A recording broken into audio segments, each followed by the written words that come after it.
kami dari kelompok Maman Malin Deman. yang beranggotakan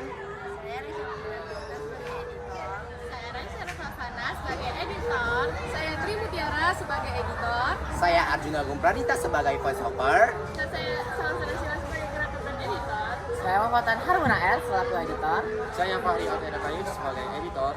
Saksikan animasi kami. Pada zaman yang pernah berlalu di Sumatera Barat, hidup seorang pemuda bernama Maling Deman. Dia adalah seorang yatim piatu yang hidup dengan penuh tekad dan semangat yang tinggi. Kehidupan Maling Deman berpusat di sebuah desa yang tenang dikelilingi oleh hutan yang indah. Dia adalah anak yang rajin, bekerja di ladang milik ibunya, dan juga membantu pamannya dalam bekerja sehari-hari. Di sekitar tanah sawah ibunya, ada seorang janda tua yang tinggal. Janda itu bernama Maden Rubiah. Maling Deman dan Maden Rubiah memiliki hubungan yang sangat dekat. Maden Rubiah merawat Maling Deman seperti anaknya sendiri, dan mereka telah menjalin ikatan yang kuat selama bertahun-tahun. Saat malam semakin larut, dahaga mulai melanda, Maling Deman merasa perlu mendapatkan air. Tanpa ragu, dia melangkah menuju pondok kecil tempat tinggal Maden Rubiah yang tidak jauh dari sawah. Namun, sebelum Maling Deman tiba di pondok, dia mendengar suara yang aneh. Suara itu terdengar seperti nyanyian atau tawa perempuan yang datang dari belakang pondok Maden Rubiah. Ini adalah suatu yang sangat tidak biasa, dan rasa ingin tahunya memuncak. Maling Deman mulai berjalan perlahan ke arah tersebut. Berusaha agar tidak mendengar, saat Maling Deman mendekati sumber suara, dia melihat pemandangan yang sangat mengagumkan dan tak terduga. Di sekitar kolam yang berada di belakang pondok Maden Rubiah, 7 wanita cantik sedang mandi. Mereka adalah 7 bidadari yang datang dari kayangan, dan mereka tengah merayakan malam purnama dengan kecantikan mereka yang memukau. Suasana magis dan tenang di sekitar kolam membuat Maling Deman tak bisa bergerak. Dia tak bisa berhenti memandangi keindahan para bidadari ini yang bermandikan cahaya rembulan. Di dekat kolam, tergeletak 7 selendang yang digunakan oleh bidadari ini untuk terbang dari kayangan ke dunia manusia. Salah satu bidadari yang merupakan bidadari termuda dan bungsu mengalami masalah. Selendangnya hilang, dan kakaknya yang lain sudah siap untuk kembali ke kayangan. Mereka mencari ke sana, kemari, di mana selendang itu. Tetapi waktu semakin mendekati fajar, mereka tidak bisa menunggu lebih lama lagi, karena bidadari tidak boleh berada di dunia manusia saat terbit matahari. Bidadari bungsu yang merasa sangat cemas dan takut merasa sangat sedih.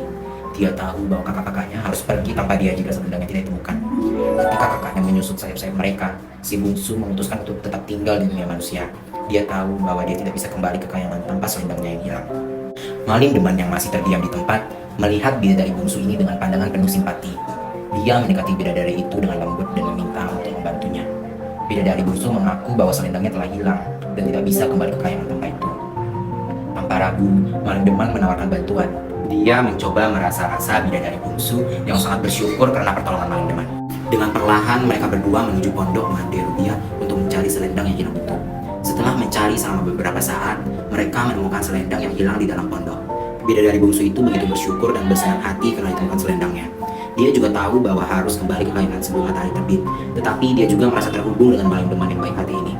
Maden Rubiah yang tahu tentang kedatangan bidadari sangat senang dengan kisah ini.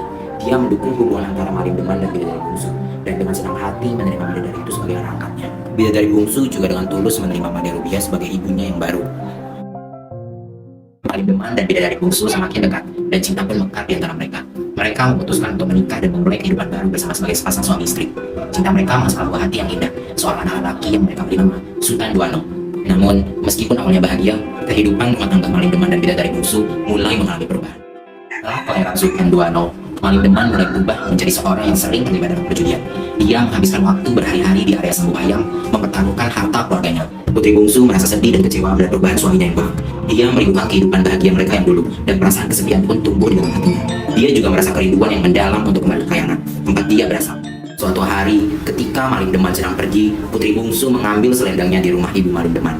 Selendang ini adalah sisa dari dunia kayangan yang dia tinggal. Putri bungsu mulai merenungkan keputusannya dan merasa bahwa dia harus kembali ke kayangan dengan Sultan Duano. Dia mengambil selendang itu dan pergi ke rumah Maden Rubiah, tempat dia tinggal sejak tiba di dunia manusia. Putri bungsu memberitahu Maden Rubiah tentang keputusannya untuk kembali ke kayangan bersama anaknya. Maden Rubiah dengan hati berat setuju dengan keputusan Putri bungsu dan memberi restu. Ketika Maling Deman pulang ke rumah, dia panik karena menemukan rumahnya kosong. Dia segera menyadari bahwa istrinya dan anaknya pergi meninggalkannya. Maling Deman merasa penyesalan yang mendalam atas perilakunya yang buruk. Tetapi sekarang sudah terlambat untuk mengubah keputusannya. Ia harus menerima kenyataan bahwa dia telah kehilangan keluarganya yang dia cintai karena perbuatannya. Jadi itu tadi animasi kami. Bagaimana menurut kalian? Silakan like, share, dan tinggalkan komen di bawah. Bye bye.